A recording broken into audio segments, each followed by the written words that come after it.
Hi అండి, welcome to our channel. ఎప్పుడు ఇడ్లీతో breakfast కాకుండా ఇలా స్నాక్స్ ట్రై చేయండి. ఇడ్లీ చేసినప్పుడు అందరూ ఇష్టంగా తినరు కదా, అవి మిగిలిపోతూ ఉంటాయి. మిగిలిపోయిన ఇడ్లీని ఇలా ట్రై చేయండి. ఇడ్లీ చల్లారిపోయిన తర్వాత పీసెస్లా కట్ చేసుకోవాలి. స్టవ్ పైన బాండీ పెట్టి డీప్ ఫ్రైకి సరిపడా ఆయిల్ వేడి చేసుకోవాలి. కట్ చేసుకున్న ఇడ్లీని ఆయిల్లో వేసిన తర్వాత ఒక 2 మినిట్స్ తర్వాత కలపండి. ఇడ్లీ కొంచెం కలర్ చేంజ్ అవుతున్నప్పుడు కలపడం వల్ల విరిగిపోకుండా ఉంటాయి. ఇడ్లీ ఫాస్ట్గా ఫ్రై అవ్వు, కొంచెం స్లోగా గోల్డెన్ కలర్లోకి వచ్చాక తీసేయండి.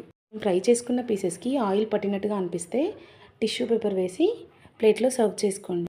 ఇడ్లీ పైన చల్లటానికి కొంచెం లైట్గా కారం మసాలా రెడీ చేసుకోవాలి. ఇడ్లీ చాలా క్రిస్పీగా అయిపోయాయి కదా, ఇలా క్రిస్పీగా అయిపోయిన తర్వాత వాటిపైన లైట్గా కారం పొడి చల్లుకోవాలి. కొంచెం కారం, కొంచెం సాల్ట్, కొంచెం గరం మసాలా, కొంచెం చాట్ మసాలా అన్నీ మిక్స్ చేసుకొని ఇలా చల్లుకోవాలి. చాలా టేస్టీగా ఉంటాయి. ఇలా చేసుకున్న వాటిని ఇడ్లీ తినని వాళ్ళు కూడా ఇష్టంగా తింటారు. ఇలా రెడీ చేసుకున్న స్నాక్స్ తింటున్నప్పుడు ఇవి ఇడ్లీ అని మనం చెప్తే తప్ప ఎదుటి